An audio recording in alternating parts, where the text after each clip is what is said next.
Ano ba naman 'tong mga restaurant na 'to, puro mag-jowa nandito. Jowa-jowa pa kayo, maghihiwalay din kayo. Akala niyo forever kayo, maghihiwalay din kayo. Peter naman net. Bahala nga kayo diyan. Ma'am, menu po.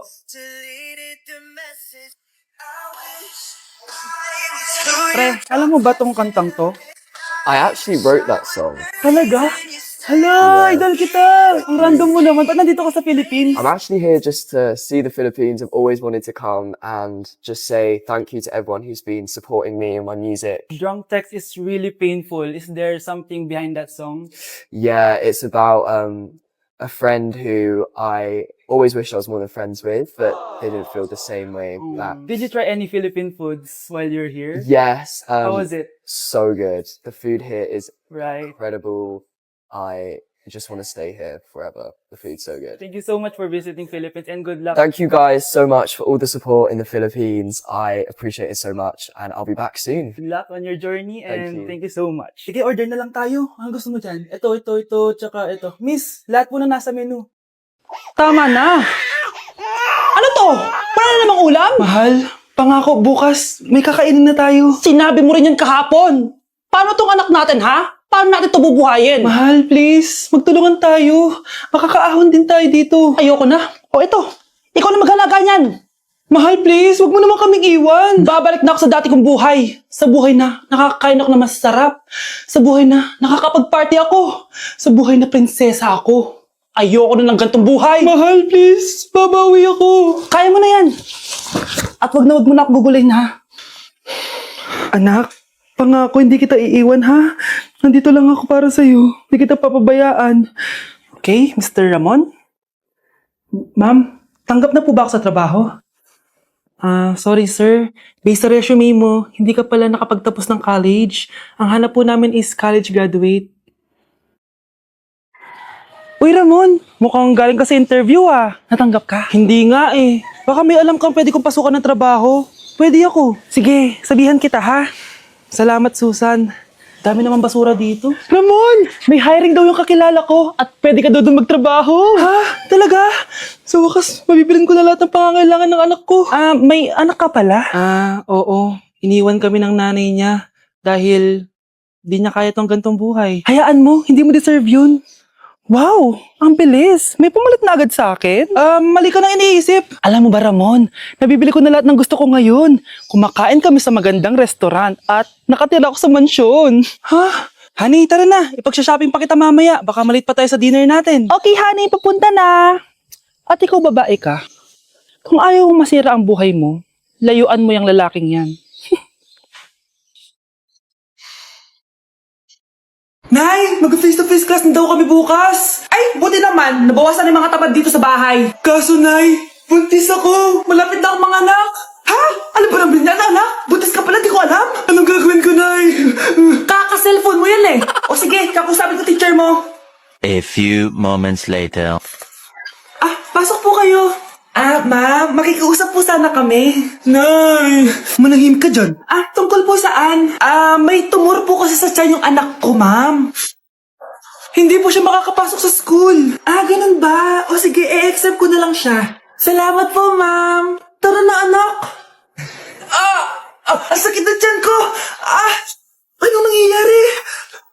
Wala po to, ma'am. Nay, manganganak na ata ako. Ba't ngayon pa? Umiri ka. Ano ba naman yan? Sige, ire. Ayun na, malapit na. Akala ko ba tumor? Ayun na. Grabe na talaga yung mga bataan ngayon. Nagsisibuntisan na. Kinulong po ni nanay si Scarlett sa bodega. Ha? Anak? Anak? Walang iya talaga yung tita mo. Anak, sorry kung ngayon na ako nagpakita. Pinakulong kasi ako ng babaeng yan. Deserve mong makulong! Ikaw ang ikukulong namin dahil child abuse ang ginagawa mo. Ano? At hindi mo na din makukuha ang 50% ng mana. Hindi pwede! Nay, masaya ako na nandito ka na. At hindi na din tayo maghihirap dahil sa pamana ni tatay. Masaya din ako, anak. Siyempre kasama ka dito sa Manta.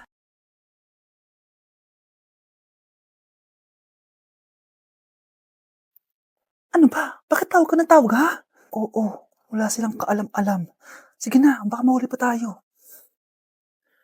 Sa wakas, sa atin na ang mana. Maghahati tayo dito. Palayasin mo na yung mga batang yun, ha? Ako bahala. Ang galing talaga natin magpanggap date. Mga anak, aalis na tayo dito sa bahay. Lilipat tayo sa mas malaking bahay. O eto, mga gamit nyo, inimpake ko na. Talaga, Nay? Scarlett, huwag kang maniwala dyan! Nagpapanggap lang yung nanay mo! Samantha, ano yung mga pinagsasabi mo? Magjowa sila ni attorney! Sinet up nila tayo! Ganyan ba ang ugali mo, Samantha? Kaparehas ng nanay mong sinungaling? Samantha, ano ba? Kung ayaw mo sumama, edi wag! Sige! Kung totoong anak mo talaga si Scarlett, saan at kailan mo siya ipinanganak? Ang dali naman yan. Eh di sa Manila. Pinanganak ako sa ibang bansa. Hindi ikaw ang nanay ko. Ay, oo nga pala, sa ibang bansa pala. Sorry, nakalimutan ko. Ang dami namang drama. Total, nasa amin na ang mana. Umalis na kayong dalawa. Kung ayaw niyong pati kayo, ipakulong ko. Kung meron mang makukulong, kayong dalawa yon.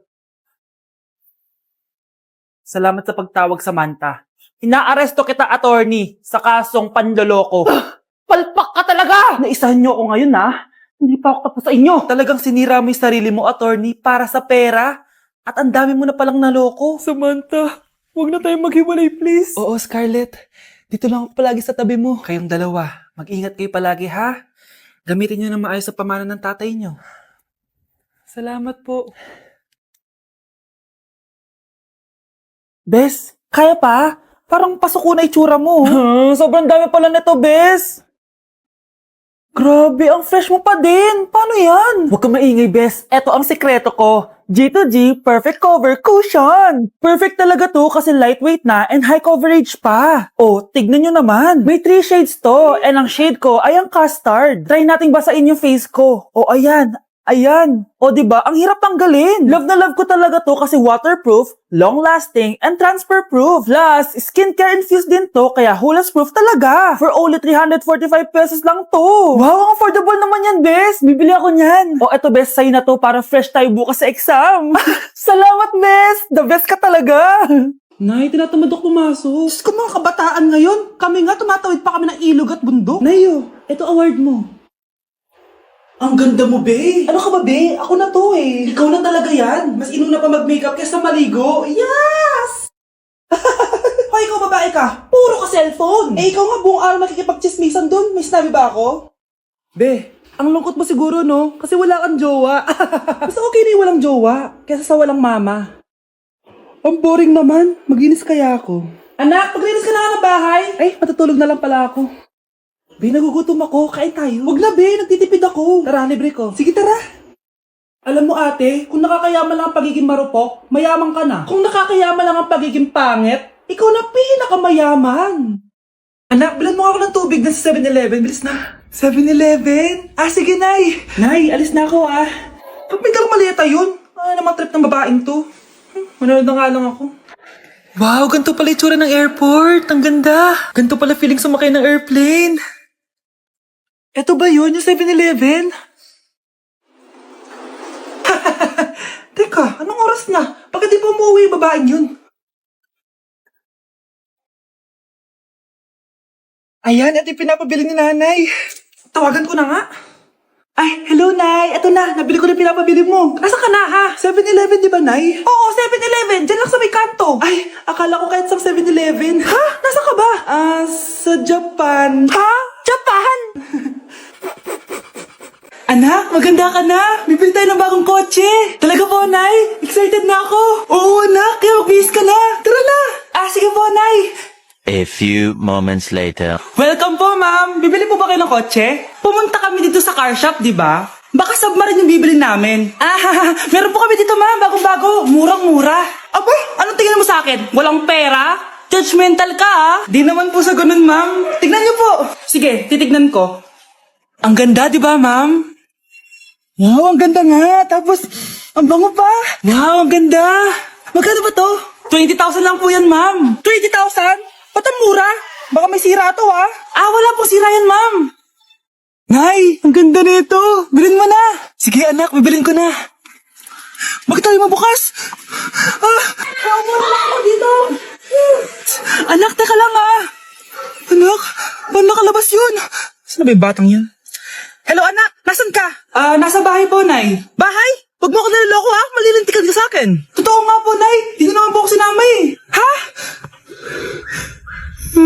Nay, bilhin mo na tong kotse. Kumalma ka nga, Mare. Kakanood mo yun ng horror drama eh. Manood na lang tayo dito sa Loklok. Dito, marami kang pwede panoorin at feel up to, guys. Ito nga pala yung horror na pinapanood ko ngayon. Super nakakatakot nito, guys, at super nahook ako. Oh, di ba? Ang galing. Manood na lang tayo dito. O ikaw, manood ka na rin dito sa Loklok. Okay, class. Magsisitting arrangement tayo, okay? Scarlett, tumabi ka kay Cheska. Sige po, ma'am. Hi. Oh, bago ka lang ba dito? Oo, sana maging close tayo. Paalala ko lang sa'yo, na sa room na to, ako ang prinsesa dito. Okay? I like your hair. It's giving squatter. Sa subdivision kasi namin, uso ang reband. Ew! 2025 na, naka-Android ka pa din? It's giving blurred cam. So, boyfriend mo pala si Michael? Bakit kanya pinatulan? Sa mukhang yan?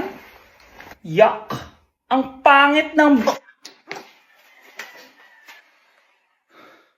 Babe, alis na ako. Aalis ka na? Pupunta ka na sa work. Oo, babe. Pupunta ka sa work. Tapos gagalingan mo sa work. Tama, babe. Tapos magpapakit ka sa work. Tapos may magkakagusto sa'yo dun sa work. Tapos pag may nagkagusto sa'yo, kikiligan ka. Magmamahalan kayo. Di ganun, babe. Iiwanan mo ko. Pag iniwan mo ko, mag-isa na lang ako. Magiging miserable ako. Di ako makakain. Magkakasakit ako. Mamamatay ako. Gusto mo ba ako mamatay? Hindi. Huwag ka nang umalis. Huwag ka nang pumunta dun sa work.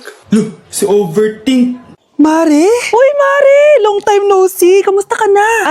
Okay lang naman, Mare. Alam mo ba, Mare? Yung anak ni Brenda? Diyos ko, nabuntis. Ang bata-bata pa nun eh.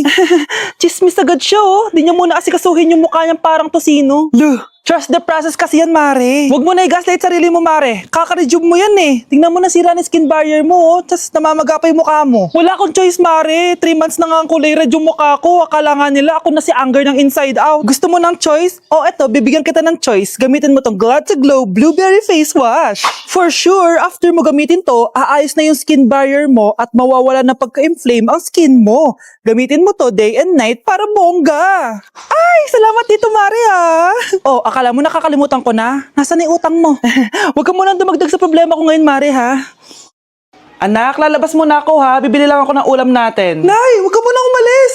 Bakit? Natatakot ka dito sa bahay? Hindi, Nay! Ayaw mo ako umalis kasi gusto mo di umalis, no? Hindi, Nay! Alam ko na to! Ayaw mo ako umalis kasi baka bigla ka may dumating na parcel at wala kang pera. Kasi ako na naman ang magbabayad. Pwede, pero hindi yun, Nay! Ano nga, ha? Huwag ka munang umalis nang hindi ka gumagamit nitong YOU Sunbrella 2% Niacinamide Brightening Sunscreen. Ay, oo nga pala, anak. Nakalimutan ko maglagay niyan. Direct pa naman yung araw, oh. Alam mo namang ang daming bad effects ng UV rays ng araw sa balat natin. Buti pa to, may niacinamide, high UV shield, at no white cast. At hindi lang yon, nakaka-bright din to ng skin.